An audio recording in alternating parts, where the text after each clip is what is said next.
I just wanted to throw out a quick little warning before I get started here, because we are dealing with very sensitive and graphic material today.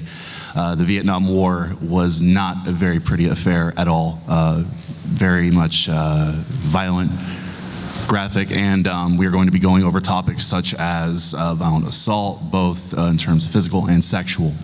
So, if any of those topics are a trigger for you, I will try and kind of warn you beforehand, before we get going into it. But I'm the kind of person who, whenever I get started, I just keep going and going and going, and I don't stop until either someone hits me or they tell me to stop. Usually the former. But you know, if anything like that is a trigger for you, you need to leave the room, go right ahead. I'm not gonna, do what you have to do. This is very heavy material we're about to go through, and I'm going to try and do it as most lighthearted I can. But on that note, it is 3:30. Let's get started. Hi, hello everyone. My name is Derp. I go by Derpsburg, or Derp for short, on the internet. I would classify myself as a historical gaming content creator. That's a bit of a mouthful and a bit of a title. I don't necessarily like it, but let's roll with it. And just out of curiosity, I did a panel here last year to End All Wars, Battlefield 1, the First World War. How many of you were a part of that? Just one, okay. Well, no, I see a couple more. Okay, so a couple of you remember me, I'm humbled. So when I started thinking about what I wanted to do for a panel this year, it would have been very easy for me to have been just do the next logical step in that process and go, well, Battlefield 5 is the next game, and it's about the Second World War, so why don't we just do that? But that just seems kind of a little too easy, and World War II is a bit of a meaty subject to get into for just one game. But just jumping to the next sequential thing, like logically common sense, I didn't want to really do that. The reason I like history, and the reason I talk about it, and the reason I am so passionate about it is it's the story of us. It's the story of how each and every one of you have gotten here. And that might not seem possible to you, because you might feel like, I don't really do anything in this world. I don't influence world events. But really, the reason you are here now in this room is because of history. History is the story of us. It's how we got here. It's much more than what people usually think when they think of history. People usually think of black and white photographs and like a generic timeline of dates with a synopsis of stuff, and it just doesn't, it's so much more than that. And I get so many people who come up to me and be like, history is really boring. I can't really get into it. And it hurts to hear that, because so much amazing things have happened in history. And they are all done by people like you and me, human beings. No one special, no one godlike, no one who is exempt from any of us. It's done by people like you and me. Now, people's stories are also why I like to go into history too, because those matter. People who live in it, no matter if they're royalty or just a grunt on the ground, all their stories matter for the narrative. And video games offer us a unique way to interact in those worlds that those people have lived in after they are long gone. It's a great way for us to look at history in a way that is accessible, and in a way that we can learn from it by interacting in it.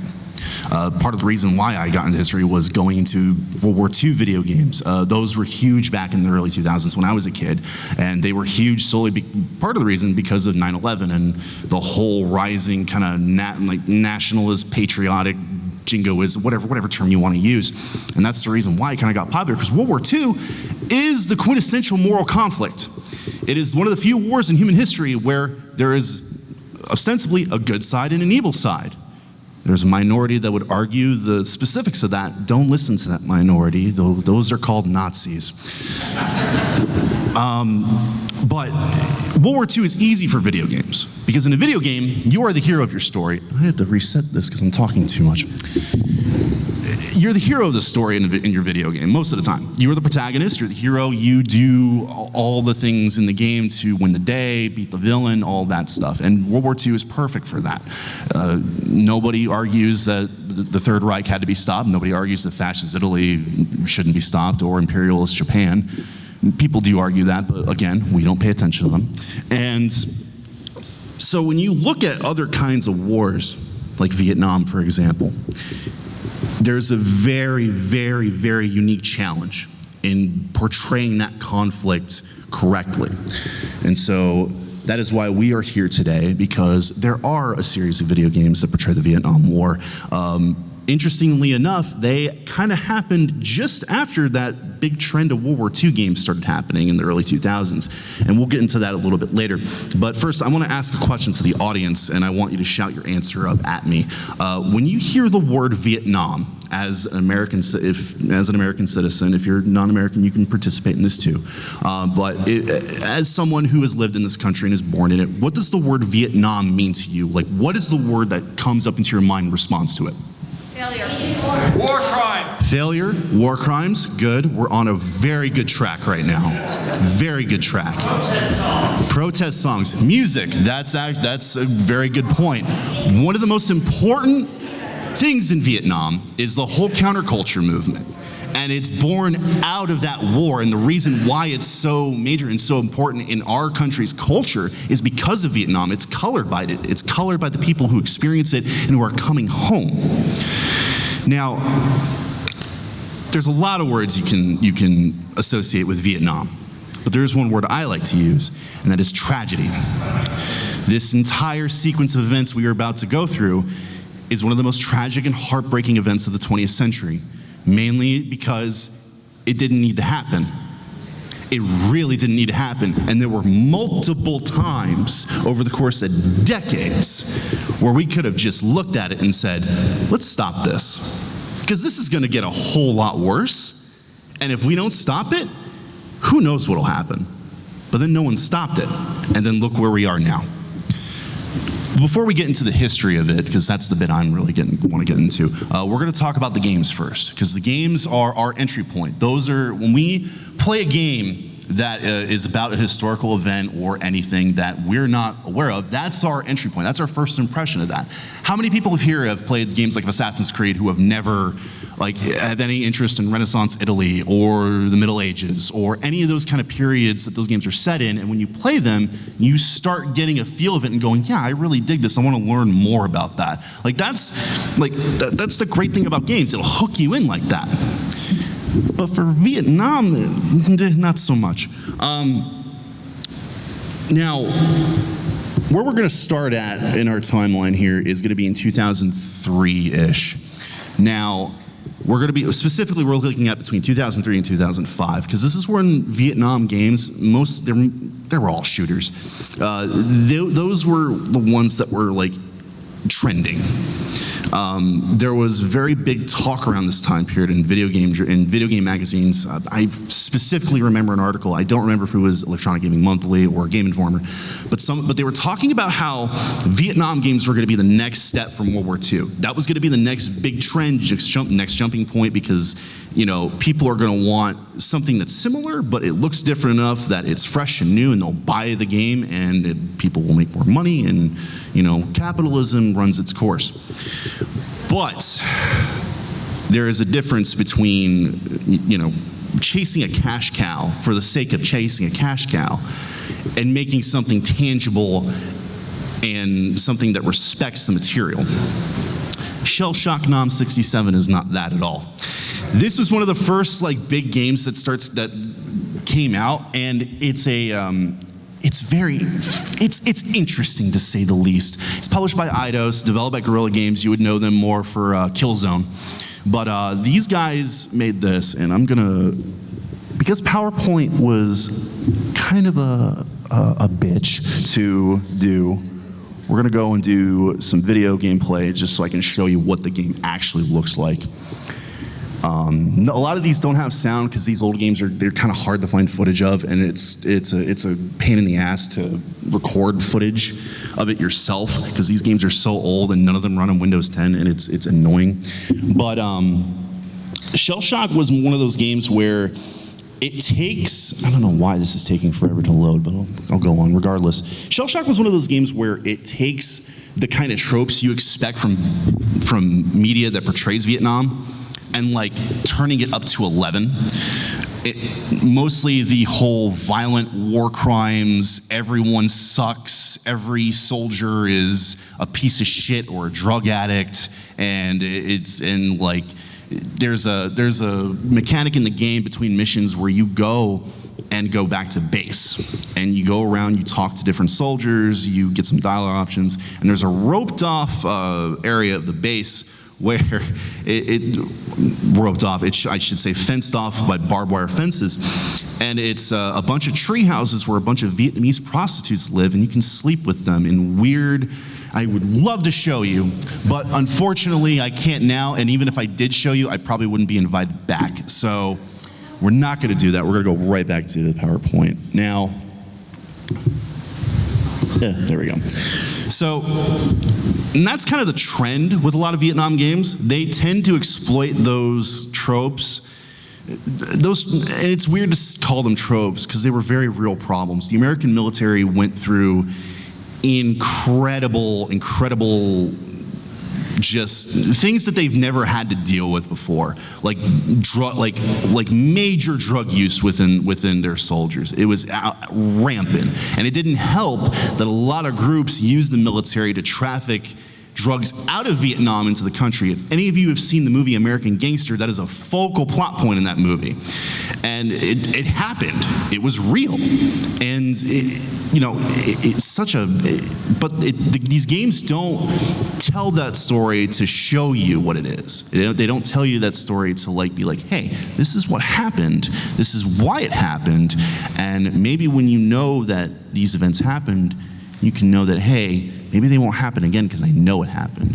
History is doomed to repeat itself for those who don't learn it. But that's not the case. A lot of times people make Vietnam media for the sake of shocking you. It's a lot of shock value of being like, look how horrible our soldiers were. Look how terrible everything was. Look how just god-awful this whole thing was. And to be fair, Vietnam was pretty fucking terrible. But you can't just keep throwing all that stuff at you and expect you to take anything from it. And Shell Shock doesn't do that at all. It's for the sake of it's glorifying the wrong things for the wrong reasons, and it's unfortunate. And then people get the wrong ideas about the war too, and it doesn't help. And their next game, Men of Valor, it doesn't go into that spectrum much at all. Men of Valor is a very, very cookie cutter, normal Medal of Honor clone. It's very much just not anything special at all. One of the few things it has going for it is your main character is an African American.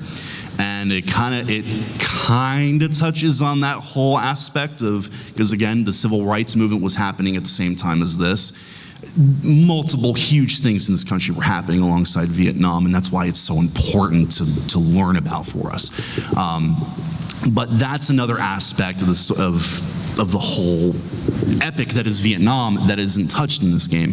It's a very generic cookie cutter. I wish I could show you all these WebMs I downloaded so I could give you a visual about what it looks like. But we might not be able to do that. You might have to take my word for it and take my oratory as, what it's worth. But Men of Valor, it did some interesting things about survival mechanics and not doing the whole regen Call of Duty kind of thing. You had to pick up med packs, you had scavenge bodies for ammo and supplies and everything.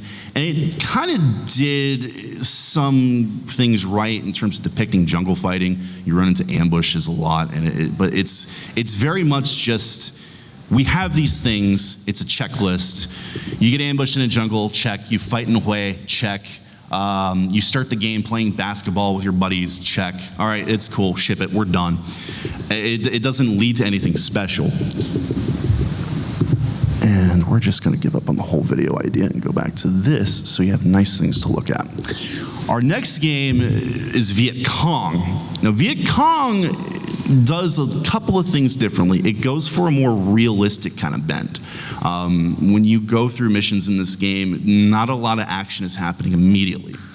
Now, that might not seem like a good idea for someone who's a shooter fan, but it helps because it adds tension. You know, when you're just going around in a jungle where you can't see anything, but the enemy might be 50 meters or closer to you, and you don't even know it because you can't see within 10 meters in front of you because everything is flora and fauna. And it adds to it. And it does like a very realistic kind of bend to it. Weapons do incredible, like it's one shot to the torso, you're done. It's one of those kind of games. But it does enough to make the gameplay interesting. And it does more about talking about the advisory aspects of Vietnam. Initially, when Vietnam happened, we did not have boots on the ground. We had what were called advisors. Now, advisors were special guys who would go in, attach themselves to the South Vietnamese army, and basically not tell them what to do, but they would tell them like, hey, this is what we would do. And basically what the idea was, you get guys with experience in a basically newborn country, and give them something that they can build an armed forces around. It didn't work out that way because we'll get into that later. But it's one of the few games that actually touches on that aspect of it, and it's interesting. You never really see anything like that. You always see just your like stuff from Shell Shock or Men of Valor, just generic military action. You don't get any of the cool stories that happen for guys who actually had to work with these people and who had to live with them and train them and learn their language and culture. You don't get that. And that's one of the most unfortunate things about that.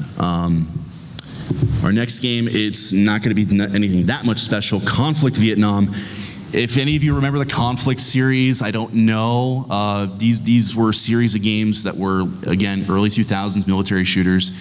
They started out with Desert Storm kind of games, and then they kind of went and did this with squad mechanics, and again, very generic, very, very just cookie cutter. I'm going to repeat these terms over and over again, but that's what this is. And I have a point about this, and I'll get to that in a second. Our next game, and this is the last kind of game I'm going to mention for this period, Battlefield Vietnam. It gets an honorary mention because it's part of the point I'm trying to make here. Battlefield Vietnam came out in 2004, I think, right after Battlefield 1942, and this game is just a clone of 1942. Same engine, same UI, same assets in some cases. And it's an indictment of the problem in that people are making these games, but they're chasing a long gone cash cow that isn't even the subject that they're dealing with, but it looks good enough, and no one's gonna buy World War II games anymore, so why don't we just do this? And Vietnam, this game was fun. I liked playing this game when it came out. It was great, but it's not a great portrayal of Vietnam. It's a multiplayer shooter. Like it's a Battlefield game.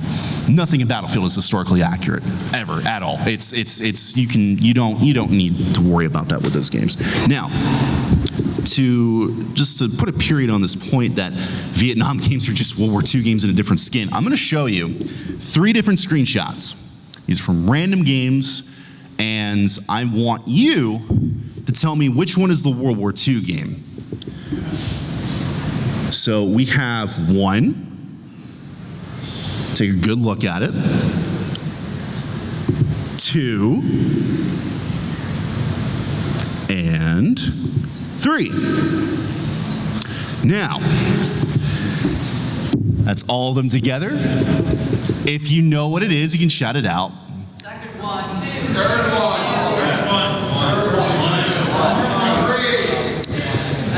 I'm trying to gauge like a pool of answers here. So the correct answer is number 3 on the right. Some of you actually got it, but I heard it was mixed, and I don't blame you because this all looks the same. The one on the left is Men of Valor. The one in the middle is Viet Cong. The one on the right is Medal of Honor Pacific Assault. And it just all looks the same. And part of it is because a lot of these games use they use World War II weapons in this, and it doesn't help at all. But in the early war, that's what we had to use, and that's what we gave the South Vietnamese. So when this trend was happening, again, no one was interested in telling a good video game story about Vietnam. You didn't want to do that. You just wanted to ride on this weird kind of post 9/11 patriotic haze of playing video games that made you feel good about being an American. And what's better about feeling good about being an American than Vietnam? So, but it ended. This whole trend kind of ended. And it's funny when you think about why it ended, because think about that period of time between 2003 and 2005. What major event in the United States was happening at the same time as this? The war in Iraq. When you get to around the year 2005, 2006, and you start reading news articles and whatever people were writing about at that time, that's when you start seeing the Vietnam comparisons to the war. And that's when you start seeing this trend kind of go away, because then people start realizing, oh, we didn't learn anything.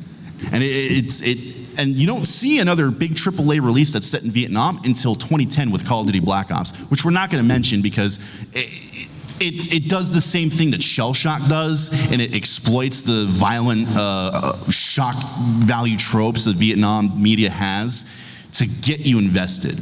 But it does it in a weird, blunt way that I don't like. But there have been some good games that come out recently, and I'm going to mention them. One of them, some of you might be familiar, is this game, Rising Storm 2 Vietnam. Now, this game, this game. If I were to call a game a post-traumatic stress disorder simulator, I would call it this game. Now, Rising Storm 2 Vietnam, obviously it's a sequel. It's from the developer guys who did Red Orchestra and Killing Floor, Tripwire Interactive. They're based out in Georgia. And this was, it's a very unique kind of shooter in that it doesn't lean towards the realistic bent too much that it's not fun. Because a lot of games, when it leans towards that, it can put a lot of people off. I'm into that because I'm a masochist. But for normal people, it's eh. But Rising Storm 2 kind of has this nice little middle ground here, where it's real enough that it adds to your experience, but it doesn't take away from the fun.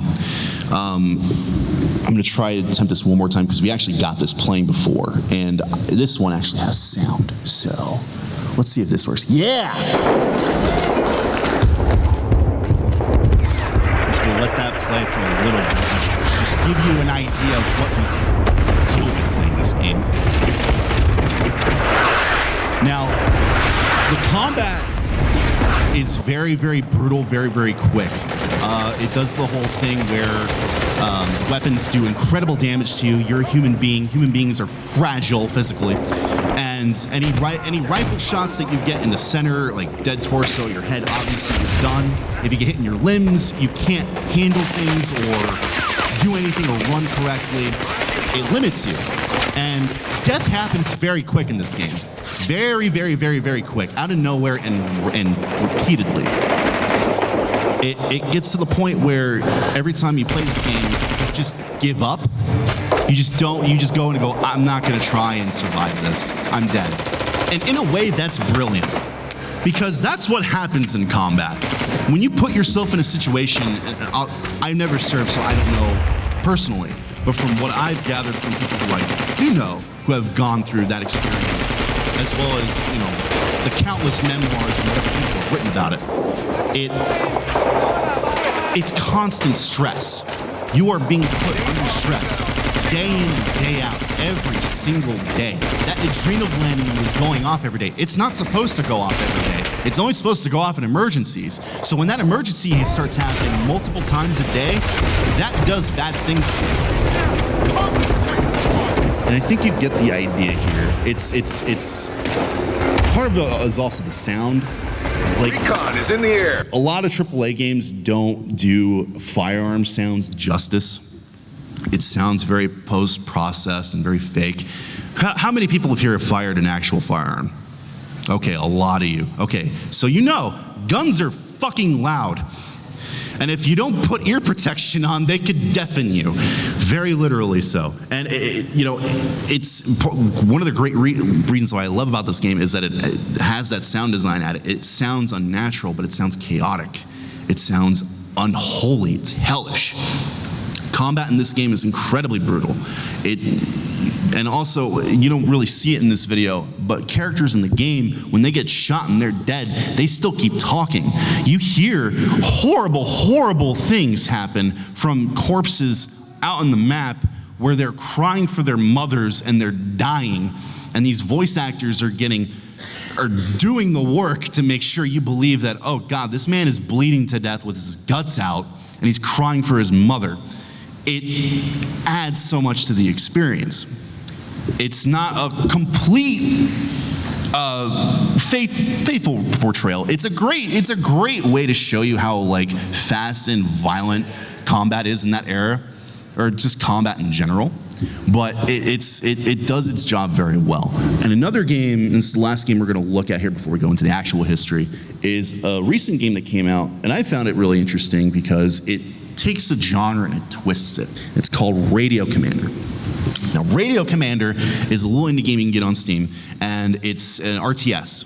Now, it's set in this base, in this tent. You don't really leave the tent. You can look around, you can direct, and you can look at different things, but mostly you're staring at a map, and you're looking at counters on a map, and you're telling guys on a radio who represent those marks to go places and accomplish the mission. So what you're doing is you're playing an RTS, but you're completely divorced from the action. When you play a normal RTS, you see what's going on. You see all your units, you see your guys, you see them build up, upgrade, and then they die. You don't see any of that in this game.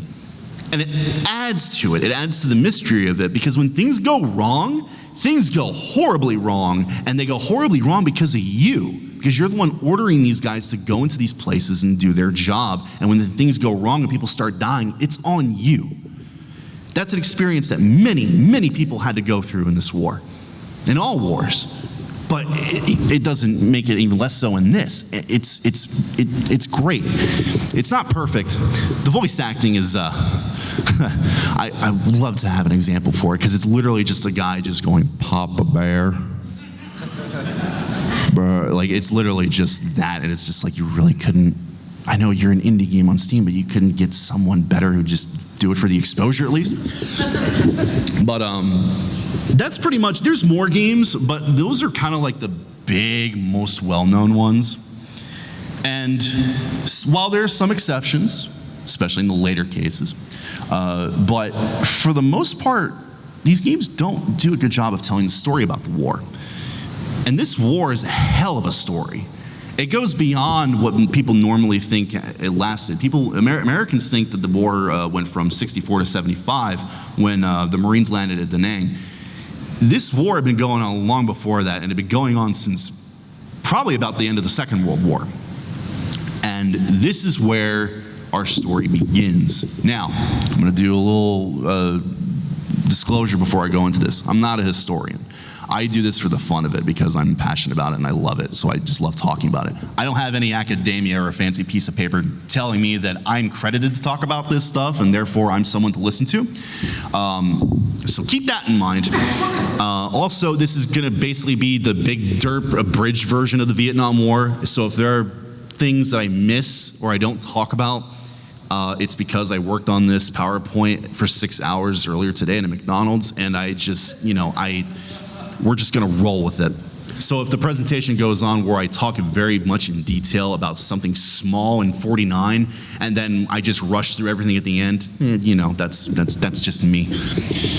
So our story begins here in good old Vietnam. Vietnam is located in Southeast Asia. It's bordered on China to the north, Laos and Thailand, and Cambodia to its west.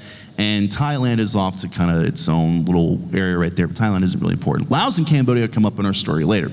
Now, Vietnam has its own special history before colonialization happens. They have their own unique kind of history with the Chinese Empire and all sorts of stuff, and it's really interesting stuff. And I would love to get into it, but we don't have the time. But in short, Vietnam has a rich kind of I don't want to say medieval, but it has a rich history prior to when Europeans start getting involved. And whenever Europeans start getting involved in things, things get a little spicy.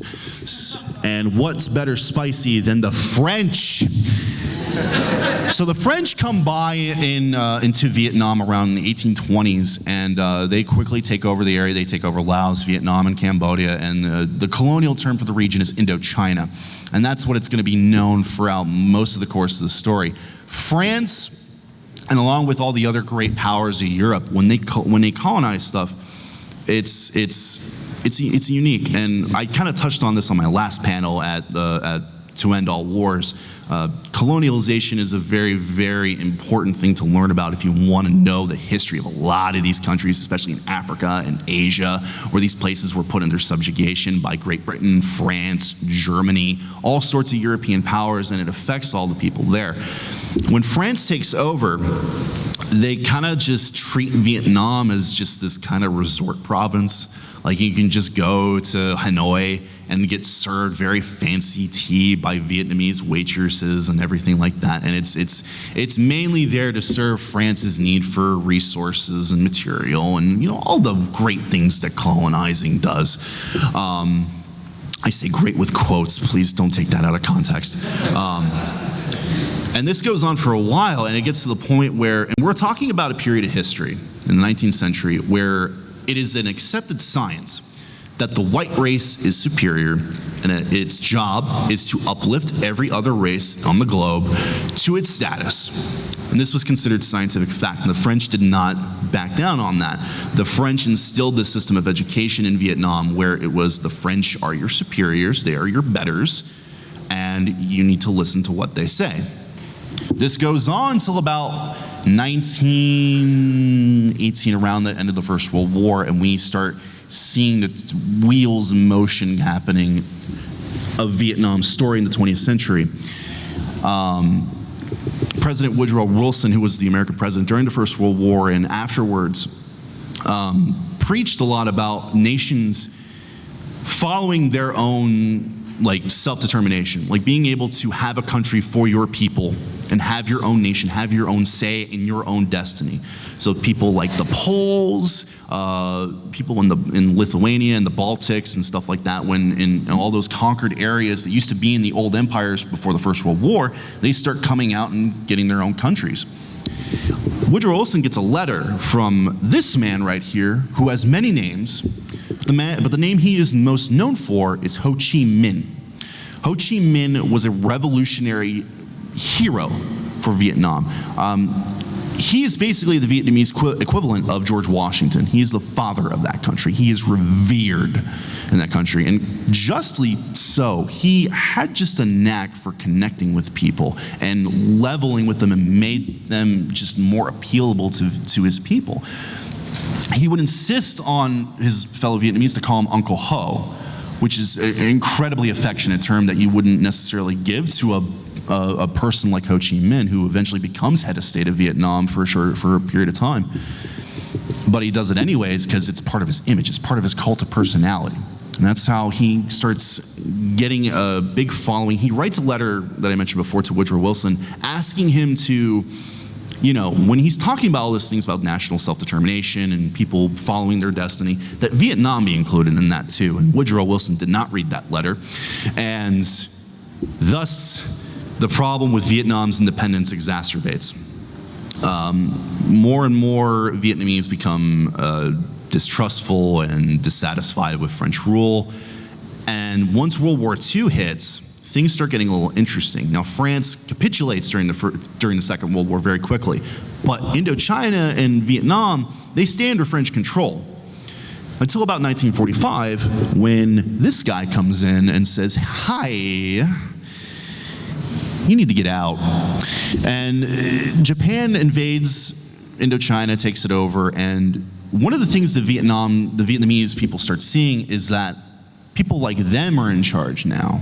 Asians are in charge now, and that starts turning cogs in a lot of people's heads in this country about what's possible for them.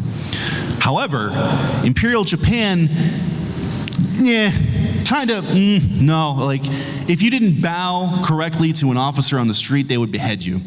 That's one example to tell you that the rule under Imperial Japan is not at all better than the French.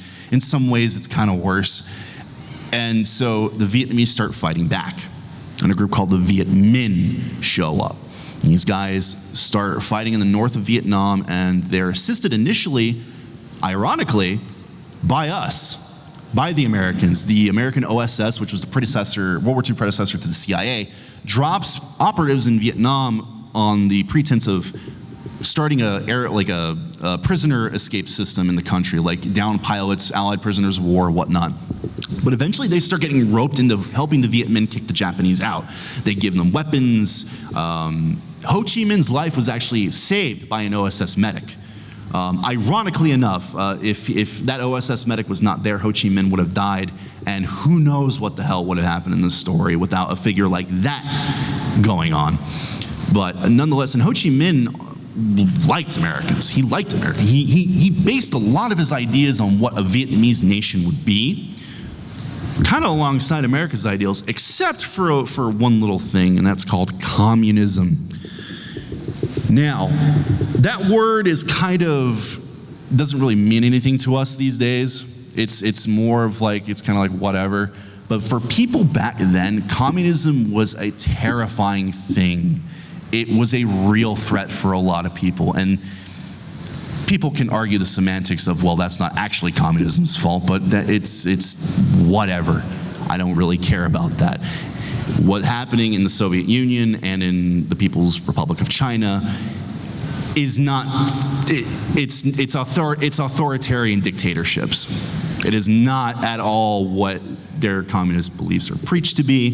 It is just something else entirely in another form. It's, we have this kind of mindset with Vietnam where we look at our involvement and think that because we did a lot of bad shit, it makes the other side the good side. That is not true at all.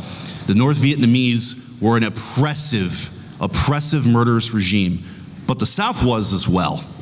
But that's getting ahead of ourselves here. After the Japanese are kicked out, the French come back, and the French say, we want Indochina back. And the Viet Minh go, no, because they just fought for their freedom to kick the Japanese out. Why would they let the French come back in? That's common sense. The French say, no, you're gonna give it back to us. So the French come in, and very quickly fighting starts between these two groups. And it lasts throughout the 50s, and it escalates. And this is France's version of their own Vietnam War, and they go through some of the same problems that we had to.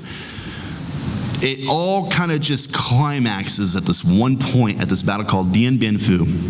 And as a side note, if I mispronounce Vietnamese names, I am so sorry. I am an American male. I don't know how to speak anything. So, if I mispronounce stuff, I'm sorry. Please don't give me too much trouble for it. But Dien Bien Phu is an incredibly important battle to look at, not just because of what it's gonna tell us in our story going forward, but it shows the Viet Minh what they're capable of. Now, Dien Bien Phu is this kind of weird place in northern Vietnam that's surrounded by a bunch of high hills. And what the French idea is, they're gonna land a bunch of paratroopers there, and they're gonna establish a presence, they're gonna sweep through the area, clear out the communists, they're gonna kill them all, go back home, it's gonna be fine. When the French land, the Viet Minh are waiting for them. Over the course of the whole operation where France is putting troops in this area, the Viet Minh are putting guns and heavy equipment all along the high ground that's looking down on this one spot where the French are. Now, if you have any idea about how anything military works, you know that's a problem. Because if they can shoot down on you, you can't shoot back. And that's hell. And when the French start realizing what's going on, it's too late. Dien Bien Phu is surrounded, and it takes forever for this place to capitulate. The French fight just like animals to try and hold this. And part of it is because French pride is at stake here. You're looking at France after the Second World War, and this is where people start, making the whole French surrender monkey joke happen because of what happened to them in the Second World War. They surrendered because they had bad politicians.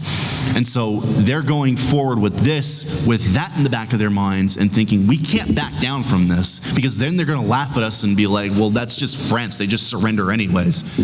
So they send more troops in, and more, and it's just sending more people to their deaths. Dien Bien Phu eventually capitulates, and it's a horrendous result for the French. It's unimaginable. After this, American involvement starts picking up too. French soldiers start seeing French soldiers wearing American equipment, American helmets, American weapons. And when the Americans start actually showing up later, that just tells the Vietnamese, hey, remember those assholes from before? They're back.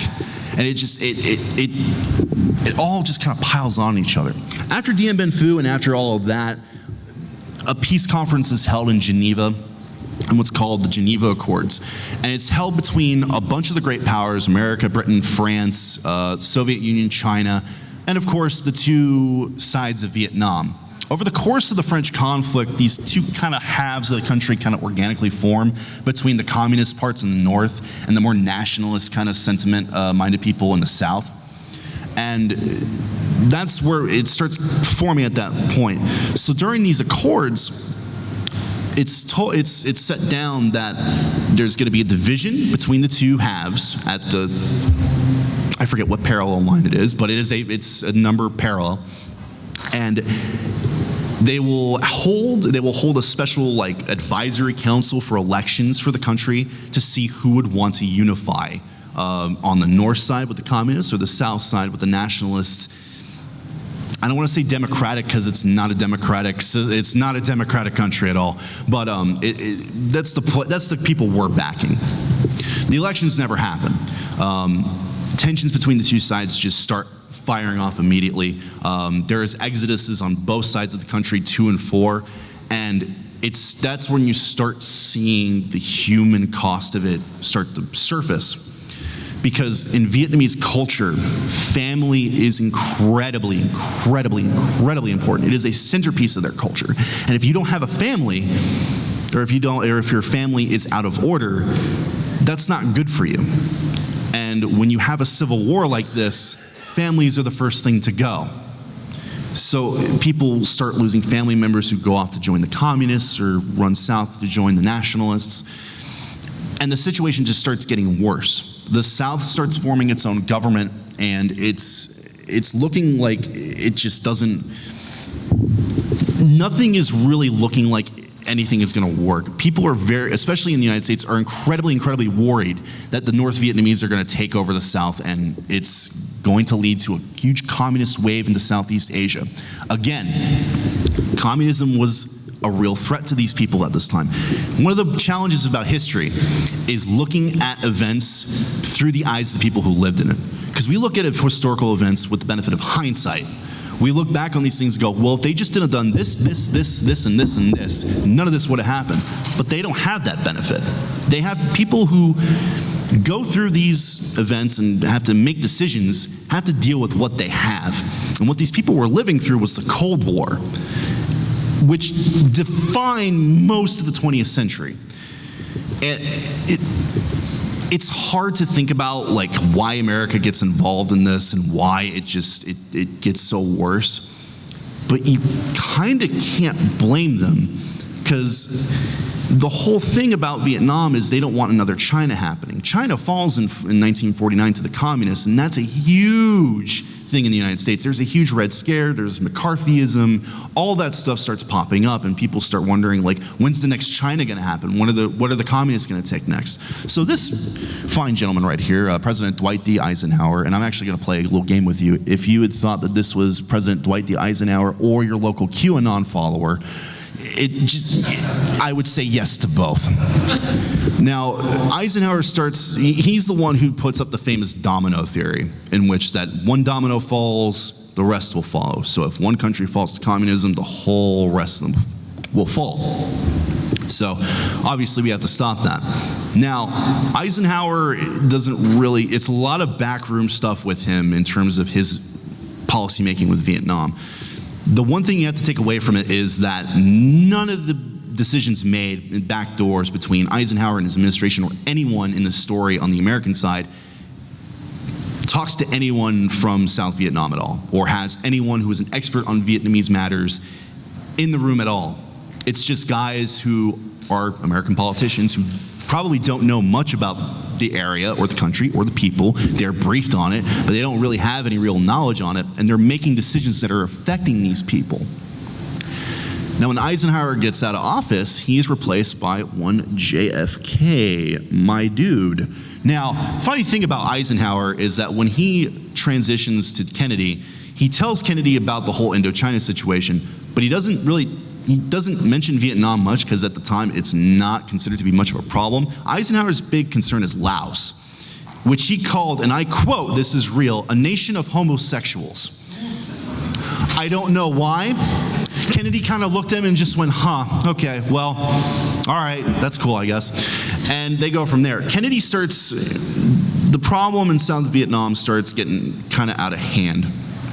And the tensions between both sides escalates even further, and a new group starts coming up on the north in the Vietnamese side called the Viet Cong. The Viet Cong, or also known as the National Liberation Front, is a guerrilla group that is mostly based in South Vietnam, gets support from the North Vietnamese, and their job is to overthrow the Southern government and unify the country with the North. Now, attacks start happening on a daily basis. The body count starts racking up, and America starts sending advisors to South Vietnam because they don't want the country to fall to communist hands. And advisors start coming in, and they start training these people to fight. But the South Vietnamese it's not that they can't fight and they're not willing to fight. There are plenty of South Vietnamese that are willing to fight for this idea of their own country. But the system that they're in doesn't work with them at all. South Vietnam is one of the most corrupt regimes of the 20th century. And it's all thanks to this guy right here, Diem. I don't remember his full name, but we'll call this guy Diem. He is considered president of South Vietnam. He's more of like a dictator. He comes into power in the 50s and he stays in power. And he's a weird guy. He's the right person to have something of a somewhat stable government in the region, but he is not the man to keep it going. One of the big problems with Vietnam is it's a country where a religious minority is in power. Two major religions make up this country, Buddhism and Catholicism. Catholicism is in the minority, but they're the ones who are in power. And if you know your history, you all know how fun Catholics are. And the overwhelming majority of the country is Buddhists. And once the 60s start coming around, Buddhist persecution escalates and escalates. Diem's brother heads the secret police of South Vietnam, and they just persecute them for this because they're Buddhists. They can't fly their normal flags during religious holidays. They can't participate in events. And Buddhists around the country start getting pissed off and terrible. They thought they were going to get a representative government that, represented their needs. And they're not getting it because the government's telling them you can't pray, you can't do this, and you can't do anything. And it gets worse. And the worst part is Diem he just keeps going. He doesn't stop it. It just gets worse. And the United States looks at this and just goes, why are we backing these people? These people are terrible. But here's the thing, and a lot of advisors to the Kennedy administration tell Kennedy this. If Diem's regime goes, it will leave a power vacuum that will last decades. It will be coup after coup, general after general. There will not be a stable government in South Vietnam if this man goes. But he can't stay, because what he is doing is actively hurting his people, actively hurting the cause of his people and the Americans' cause. So Kennedy is put in this weird situation where this man won't work with him. He's just doing anything he wants. His regime is corrupt and terrible. He's persecuting and murdering his own people, just like the communists are. So what do? And it gets to the point where, I forget the date off the top of my head, but in '63, Buddhists start putting out notices for Western media about a protest that was happening. And only one Western reporter shows up, and he takes this photo. Before I show you this photo, I'm going to describe to you the event. These Buddhists are out in the street, And one of them comes out into the street and he kneels down into the lotus position. And another Buddhist comes up and he douses gasoline all over him. Some of you might be familiar with this story.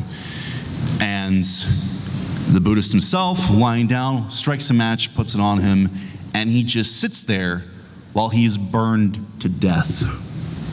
Oh, that's the wrong picture. This is actually Madame Thu, actually. She's actually important to the burning story too, because she says some funny stuff. She's basically Vietnamese Cruella de Vil. She's terrible. She's horrible. When that event happened, when the Buddhist burns herself, she goes on American TV and goes, and basically just like, that's great. That's funny. I wish they'd do that more. I'll give them gasoline to do it. It's just like, who are you? And this is the picture in question. Now, I want to ask this question to you. You don't have to answer it, but I want to ask this question to you. What has to happen to push you to do something like this? When your self-worth and your rights are trampled by your own government to the point where to protest about it, you sit on a street and light yourself on fucking fire. What has to happen to get you to do that? A lot of us probably think we can't do that. Why would we light her? That seems crazy to us. It seemed crazy to Americans when this happened. People looked at this and they were shocked. They didn't know what to think of it. They'd never seen anything like that before. And these people were willing to do this. And this wasn't the first time or the last time that this happened. Multiple Buddhists start doing this in protest all over the country. And the government doesn't do anything about it. They encourage it. So the situation gets worse and worse and worse, and Kennedy finally decides Diem has to go. There has to be another way. We can't let this guy stay in. So the American military reaches out to the South Vietnamese army, to specific officers who would support a coup, and the coup happens. Diem gets shot in an APC and he's assassinated, and so is his brother who has the secret police. Madame Thu, who we mentioned before, manages to stay in the country and in the United States and lives a long, healthy life. Why? I don't know, but hey. And then the communists up north and the Viet Cong, they take advantage of this because they prey on the sufferings of these people and go, we have a vision of a unified Vietnam where no foreigners are involved. No one gets to tell us what we do, but Vietnamese tell us what to do. That's the main difference between the North and the South. The North has a vision. The North has an idea of what they want. The South is just simply existing. They're not doing, they're just kind of keeping everything together while everything is falling apart at the same time. Now, this is where American involvement just jump starts, because the South Vietnamese can't fight the North anymore, and they can't fight the Viet Cong. They're getting their asses handed to them all over the country. And when Lyndon B. Johnson comes into power after Kennedy is assassinated, Johnson is in a weird position because he doesn't want Vietnam to grow. It's going to, and he knows, but he doesn't want to. He has much more domestic-like ideas that he wants to do. And he does do a lot of domestic things for the country. He does the Civil Rights Act of '64, the Voting Rights Act of '65, Medicare. He does all these sorts of things and that he wants to build what he calls the Great Society. He can't do that if his country is being sucked into a black hole of an insurgency conflict where it's just not gonna quit.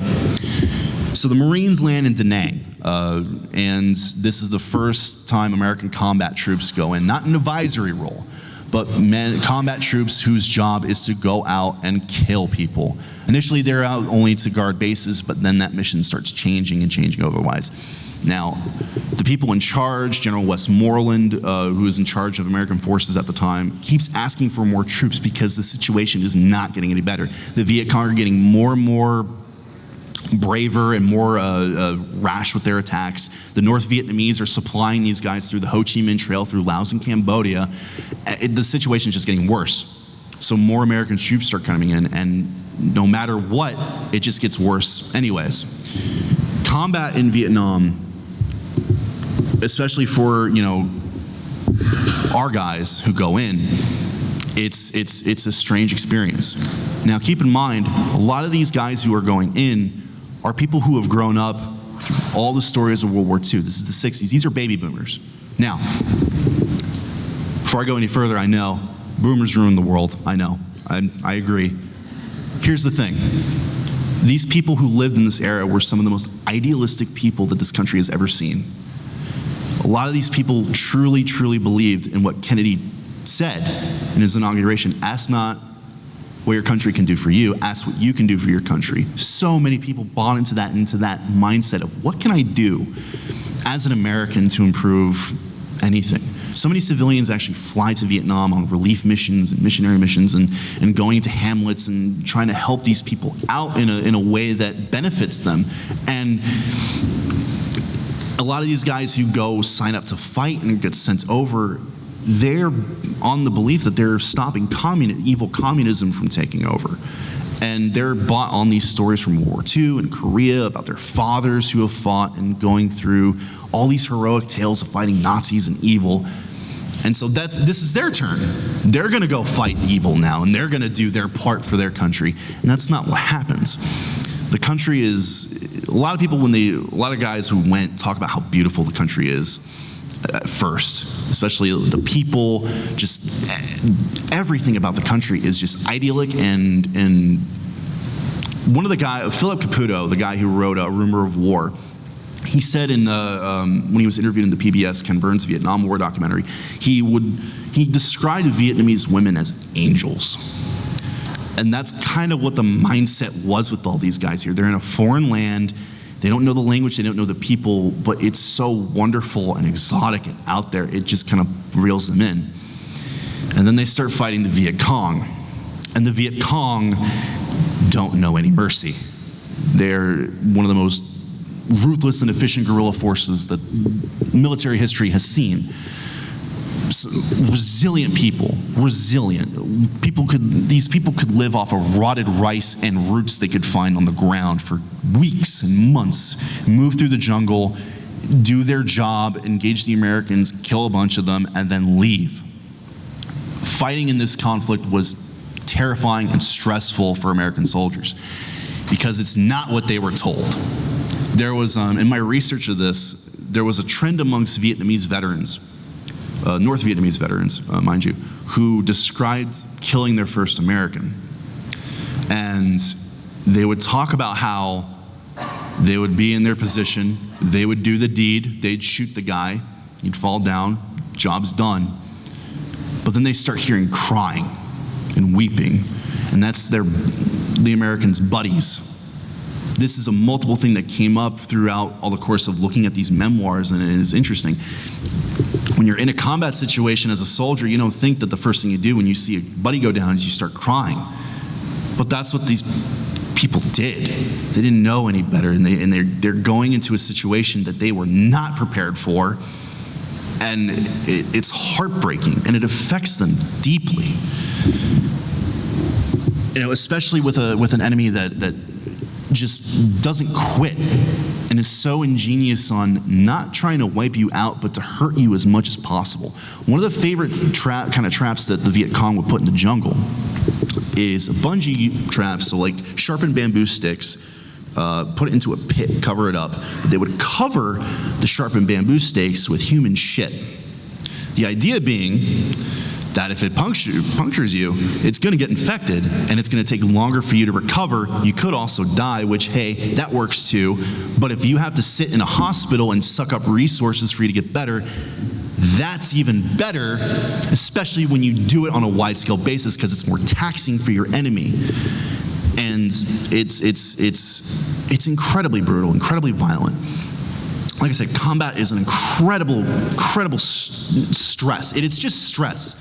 You are constantly on this kick that you're going to die within a few minutes at any time, and you have to figure out what the hell you're going to do. And if you keep going in that setting, it starts getting toxic, and it gets to you, and you some people just change. And that's where you start hearing all the war crimes start happening. You know, guys who would go into villages, trigger warning, rape women and, at some points kill children and just innocent people. And the official strategy for the United States at the time was attrition. The way you won and the way the American military would win this war is by killing as many Viet Cong as they could. That was their sole objective. If you see a dead civilian, well, that counts. That's a Viet Cong. And that led to a lot of very, very bad things that did not need to happen, but happened anyways, because guys were just losing themselves, and in turn they were doing horrible, horrible things without any strong leadership to tell them otherwise. And despite all of this, it still gets worse. American casualties start rising. The difference, one point I like to talk about when I talk about this war is when you compare Vietnam with Iraq. Iraq never really had moments where units would get almost completely wiped out to a man. I don't think, off the top of my head, that ever happened in Iraq. In Vietnam, that happened regularly. Units would go out into the jungle and maybe one or two of them would return sometimes. Entire companies would just get wiped out because these guys don't know the terrain. It's jungle. They're not gonna know where to go, where to fight. That's the important thing about fighting in combat. You need to know where you are, what's the best ground to be on so you can kill the enemy and they can't kill you. You can't do that in the middle of the jungle when you don't know where the hell you're going, and the only thing you know off the top of your head is your suburban neighborhood. And the Vietnamese it's such a bad combination. And it gets so much worse to the point where we hit 1968 and the Tet Offensive starts. Now the Tet Offensive, first of all, Tet is a very special holiday for the Vietnamese. It happens once a year, and it has very heavy religious cultural significance with them. Sorry, I'm tripping over my words. And every year during this war, there would be a ceasefire to celebrate Tet. This time, however, the North says, no, we're not going to do that. We're going to sneak in as many of our troops through into the country as possible. We're going to supply the Viet Cong as much as possible, and then we are going to attack every single location in South Vietnam that we can find. Everywhere in the country, every American installation, every South Vietnamese base, everything that was a potential target was a target. And it was a massive undertaking. Communist infiltrators would come in and basically blend in with the population of towns and villages and cities.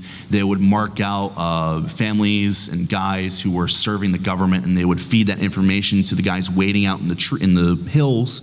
So when they would come in and attack the city, they would go through, find their families, and kill them because they were enemies of the state and enemies of the people. That is what you were dealing with. And when Tet happens, that's what happens. All over the country, North Vietnamese and Viet Cong guerrillas start attacking everywhere. The city of Hue, which is the old imperial city of Vietnam, falls. Saigon and the U.S. Embassy gets briefly attacked, and that's a bit of a scare. Khe Sanh is a Marine base up north that gets surrounded, and that almost turns into another Dien Bien Phu for the Americans, to the point where President Johnson is looking at a map every single day, looking at each position and checking if it's still there. However, the thing about Vietnam is that whenever the North Vietnamese and the Viet Cong fight each other conventionally, we win drastically. Conventionally speaking, we wipe the floor with pretty much anyone that isn't the Soviets or the Chinese. And this was no exception. The Tet Offensive was disastrous for the North Vietnamese. They lost so many people. I don't have the numbers off the top of my head, but they lose so much that you think conventionally it's just like they're done. But here's the thing. That's not how it works. One of the things that is happening in these battles, and it's one of the things that hasn't really happened in history, is the media access. Never before in any other American war in history has our media had the access it had to depict the fighting. One example is a CBS reporter has a camera and he's sitting next to an American soldier in Hue. And this is in the middle of a firefight, in a live goddamn firefight. This guy is going over a wall, shooting at someone, and he's scared to hell, and this reporter is next to him taking cover and recording footage, and as soon as the guy goes back down, he asks a question like, what do you want to do right now? What the hell kind of question is that when you're talking to someone like that? And the guy just starts shouting, I want to go home. I want to go home. I don't want to be here anymore. I want to go home. And that's what people at home are watching. They're watching their sons and brothers and fathers and anyone in between going out there and just seeing war itself without censorship, without the government telling you what you can or can't see, in its just raw, gritty detail, which hasn't happened since. Well, we have Live Leak now, but that's a whole nother thing. But that plays into how important Tet is to the story. This is when the American people start thinking, oh, this is a bad idea, we should get out of this. And you start seeing the anti-war movements and all that stuff start picking up after Tet. And also, this was one of the things that changed a lot of Americans' minds on Tet, is that during the course of this battle, like I mentioned before, Viet Cong hit squads would go through and act on information informants to go in and kill supporters of the families who were officials or soldiers or policemen. And that man on the right was one of those informants. Now, the guy on the left is a general with the Vietnamese police, and his family, he just realized, was assassinated by one of these squads. His whole family was killed. Wife, children, all of that. And this was the man who helped that happen. This man is in the process of getting killed right now. Initially, this guy tells someone to shoot him. No one says so, so he shoots him himself. And this is one of the things I want to pose to you. Because a lot of people, especially in our younger generation, have this kind of black and white view of things. When you are presented with an individual who led to the deaths of some of your most beloved loved ones in all your life, and they're sitting right in front of you, what are you going to do? I'm going to kill him. Yeah. Now, some of you might think, I would never do that. I could never kill someone. That's not right. And that's completely fair to think. But you're doing it outside of the moment. You're divorced from all the things that are going on inside you in that moment. And it's interesting to think about, because, yeah, I would shoot the fucker too if I had to go through that. Is that the right thing to do? Probably not. But I'm human, and this whole story is just a cavalcade of humans making mistakes over and over and over again. And it's terrible. We're kind of getting close to, oh God, no, not Net 3.0. No, get out of here. No. I don't want to update you now. Get out of here.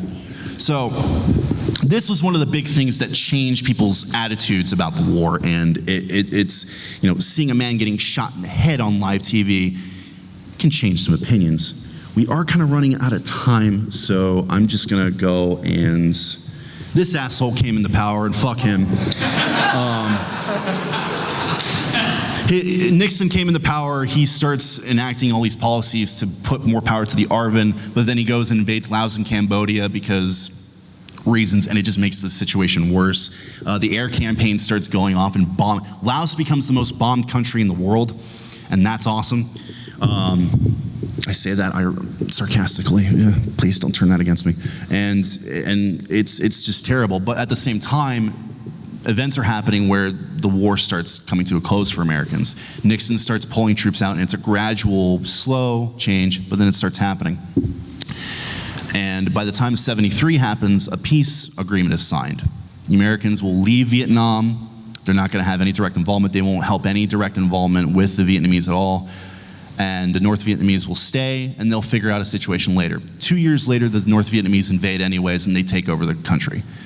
And the feeling of the South Vietnamese is that of, where are you? Why aren't you helping us?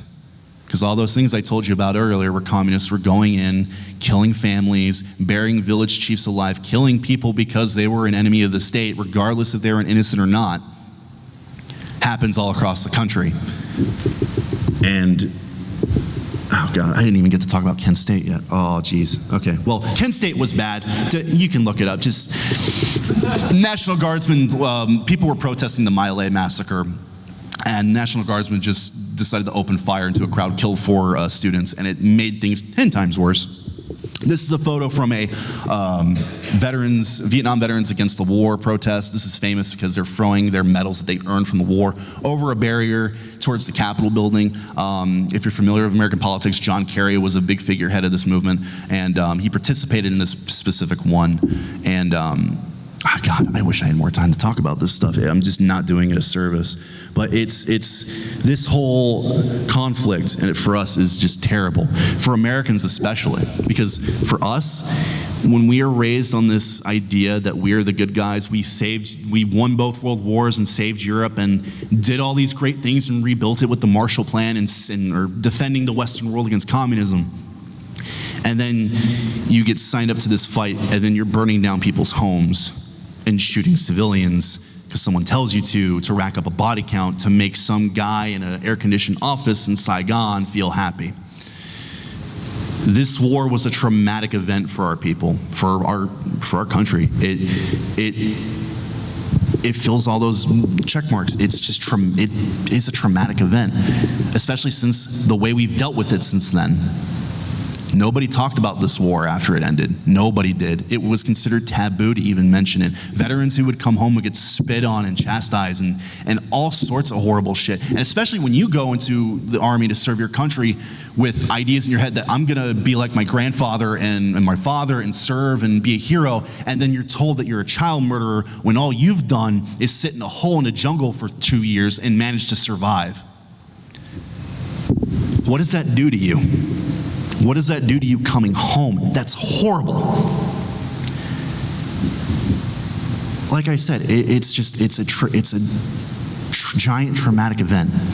And we went about this like how a lot of people deal with trauma, in that we bury it, we keep it locked away, we don't want to look at it because it's so horrible, but it's there. Trauma doesn't care at all about who you are or what you do. It doesn't matter if you're in the military or a civilian. It does not matter if you've seen your best friend die in the middle of a foxhole out in the highlands, or if you saw a car crash out in the street, or if you've been abused, or any horrible things that have caused trauma to you. We buried it, and we shouldn't have. Because the way we move forward from these things, the way we move forward from trauma and heal and grow, is to talk about it, to just communicate about it with other people. It doesn't matter who they are. As long as you're voicing what's inside of you and people hear it, that's a start, and that's how you get going. We can't learn from our mistakes, and we make tons of mistakes. We're human. We make mistakes every day, from small ones like I shouldn't have ate Chipotle today because I don't have enough money, or I shouldn't have said the thing I said to this person, or, oh God, I made a policy decision in office and now 2 million Vietnamese people are dead. Humans do that. We're flawed, some deeply than others. And it does not help you at all if you don't look at what has happened and learn from it. That's the whole thing with history. History is a roadmap for us to be able to look into the future and be like, okay, let's not do this again. Let's improve. Let's take what has happened and apply it. And we haven't done that. Iraq happened. We still haven't learned the lessons from that. Afghanistan happened. We still haven't learned the lessons from that. Because we don't talk about it. We don't discuss it. We don't put those things out in the open, and we don't bond over it. Hideo Kojima is many things, but he really hit something with Death Stranding when he introduced the concept that human beings do better when we're connected, when we bond, when we level ourselves to one another and talk about our story, and just the things that we can gain from talking about it is immeasurable, and it helps so much. You know, and that's one of the reasons why I like history so much. That's one of the reasons why I've dedicated my life to it. It's, you know, dealing with things like trauma and everything, it's, you know, when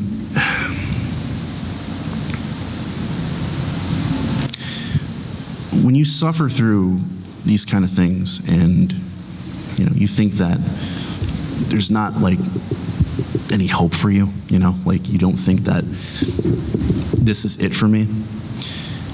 You know, I had to go through, in my personal life, I had to go through a suicide attempt last year. And obviously, it didn't take. And going through the recovery of it, and going through the motions of healing and figuring out where to go from here.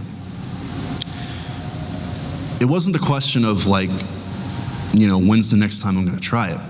The question is, why am I here? Why are any of us here? Why do we go through what we do, and what are the things that we carry within ourselves? Obviously, we carry things every day physically, but what do we carry in ourselves emotionally and mentally every day? Lots of things. We carry lessons, knowledge. We carry appreciation for things. We carry sentiments, prejudices. We carry a whole bunch of stuff.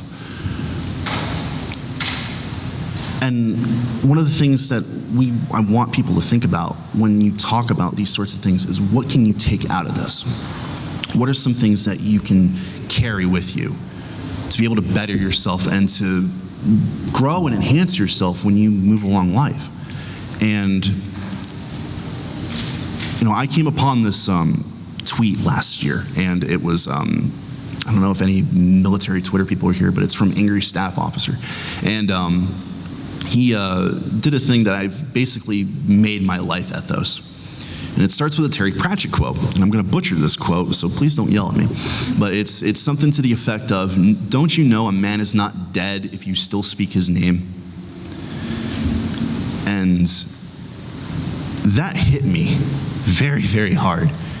Because all these people who are gone, all these people who have died in this war and are never coming back, people who have lost families and loved ones everywhere, on both sides, American and Vietnamese,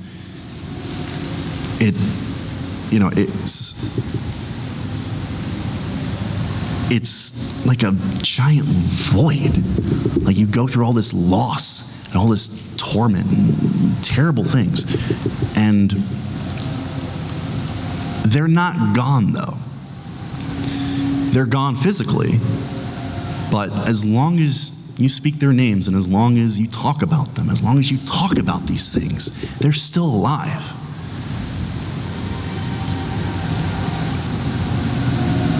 I have been given the chance that these people have been given to live.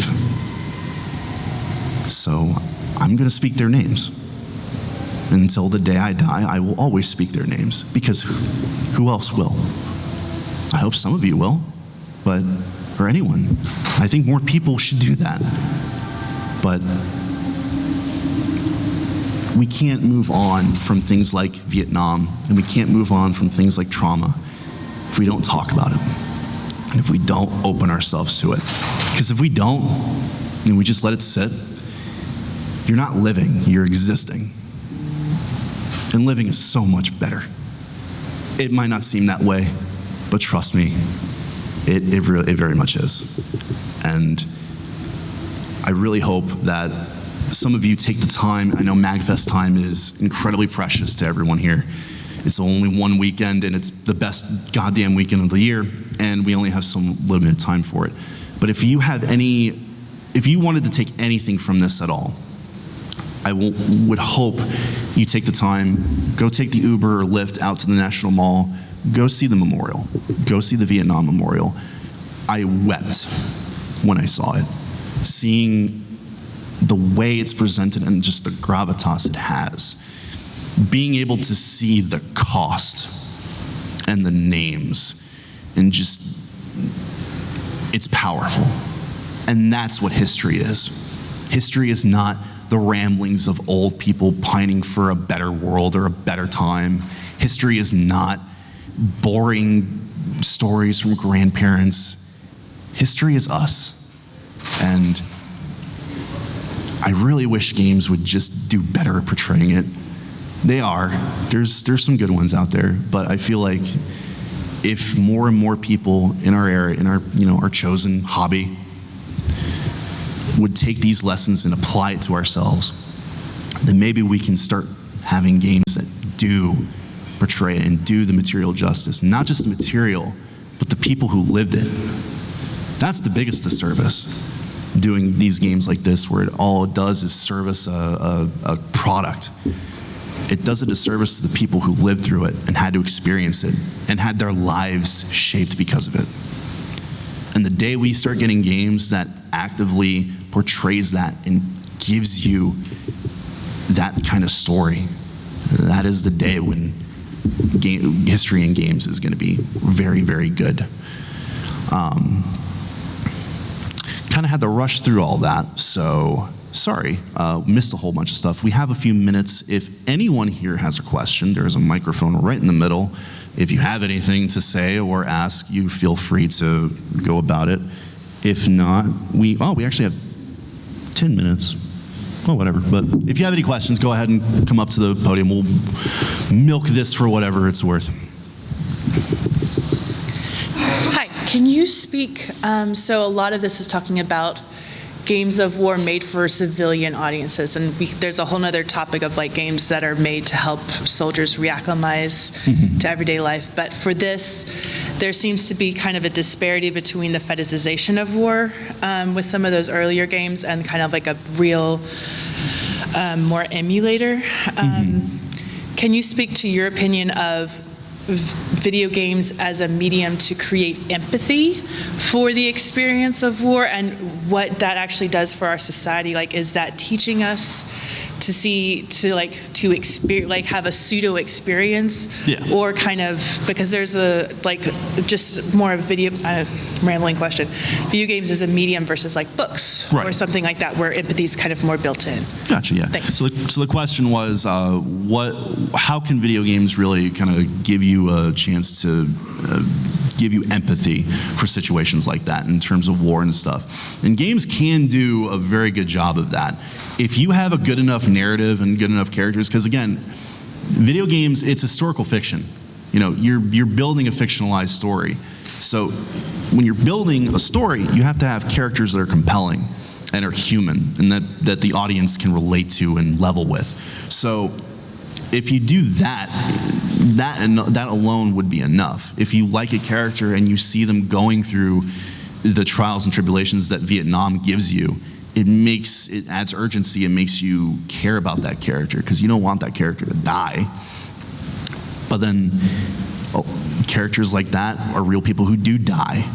So if you had a situation where you have a character that you really liked that was just this, let's say, just this sweet Midwestern boy who just wanted to have an adventure and wanted to do his part and wanted to get out of his farm town and go see the world, and he ends up getting blown up in a ditch somewhere, and that's it. And that alone is enough for you to just get an emotional response out of it. So video games can and pretty much would do a great job. Like how many times that we've watched a cutscene in a video game that makes us feel, like really, really feel. And I feel like with what's possible with that, you can definitely do a very compelling, empathetic story in something like Vietnam or any war and make it compelling enough that it makes you empathetic to the people going through it, as well as telling the story of what they had to go through. So yeah, video games definitely have that room. It's just a matter of the developers being able to do it, which, they can. No one's really done it yet, but that was a very good question. I appreciated that one. You, sir. What would your opinion be if someone were to make a video game that sort of does what Spec Ops: The Line did, but set in Vietnam? What would your opinion on that be? So, Spec Ops: The Line is an interesting game. It does certain things really well.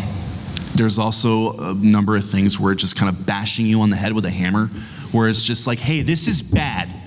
Hey, do you feel bad yet? You're a bad person. And that kind of took it away from me. But it had a lot of potential in kind of giving you those moral quandaries about people in those kind of situations where you are highly stressed and on adrenaline and everything, and lives are on the line, including yours, but you have to act in a matter of seconds, or minutes, maybe, if you're lucky enough. And it's like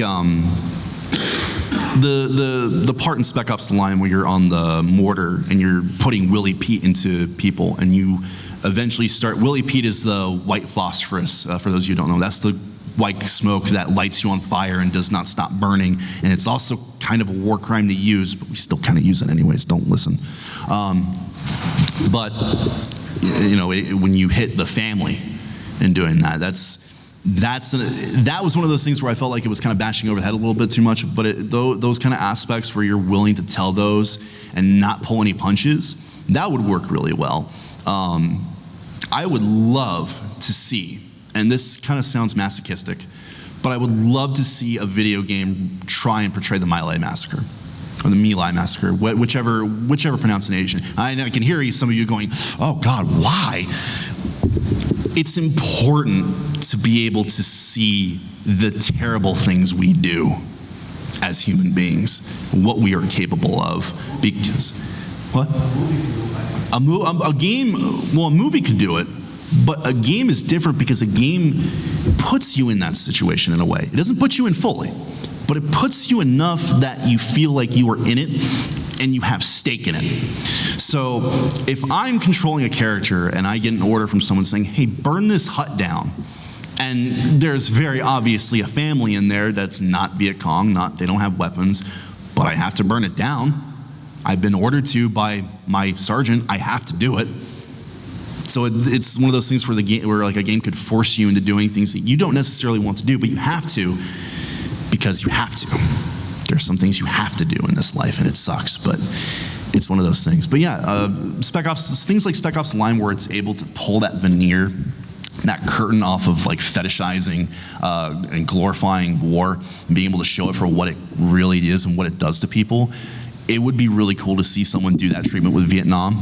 I'm just worried about things like shell shock and like all those kind of shock value tropes coming back and being like, wow, we're edgy, we're Vietnam. Your squad mate does heroin every day.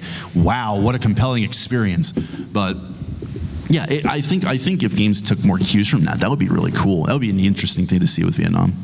That's a good question. You, sir. Hi. First of all, thank you for doing this panel. Thank you for all of the panels you've done, and I hope you continue to do more. No worries.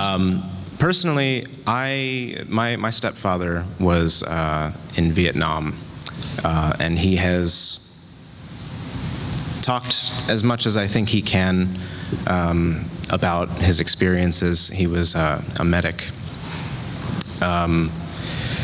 Luckily, he was working in a hospital, and he's still with us. But I just wanted to know, is there anyone that you're close to who was a Vietnam veteran? No one that I'm close to. I've run into my fair share of Vietnam veterans over the course of my life. One of the guys I met was a substitute teacher in my high school. He subbed for driver's ed, and we were just in class and we were just, bullshitting. I think somewhere along the conversation, someone mentioned, I think Iraq or something like that, and the teacher mentions that, he served in Vietnam. And he was a Soviet, I want to say escapee, like it's a prison, but he left the Soviet Union, he escaped, and he went to go to America, and the way he got his citizenship was he signed up for the Army. Now, he went into the kind of special forces area, but not actual special forces. What he did was he drove trucks between like their special bases in the country and supplied them. And one of the times he went out at night, he was in this convoy, and they get caught by a Viet Cong ambush. And it's at night, you can't really see anything besides muzzle flashes and tracers and everything's going about. And he's describing how he's running through this field back and forth between vehicles, and bullets are coming so close past him, nearly getting him, and how he's not thinking about everything. So when you usually have this happen, whenever you have a veteran substitute teacher in your school, someone in the class just says, "So did you kill anyone?" And someone asked that, and the teacher kind of he didn't say anything for a moment, and then he was just like, when you're sprinting through a field and the patch of grass next to you starts shouting at you in Vietnamese, and you're being shot at from 4 different directions, you're not worried about killing people or not. You're worried about getting the hell out of there alive. And veteran interviews are always the hardest thing to listen to during looking and reading about these sort of things. If you watch, and I highly recommend this if you have interest in the subject, if you watch Ken Burns' Vietnam War documentary, so many of those interviews just pull your heart apart. It's rending. It just rips it apart. You just hear the pain behind their voices, and it's there because they don't talk about it. And now that you're hearing it and finally talking about it, it hurts. And one of the things we don't do in this country is take care of our veterans as well as we should. And Vietnam was not an exception.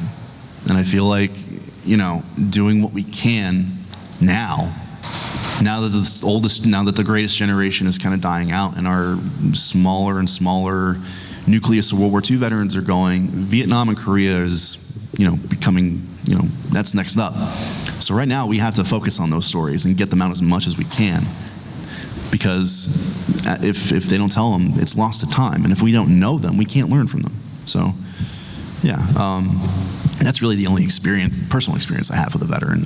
But, always give them the time of day and talk to them. Like, even if it's just a small encounter. Yeah. I have time for just one more question, and then we'll go, because I'm pushing it here.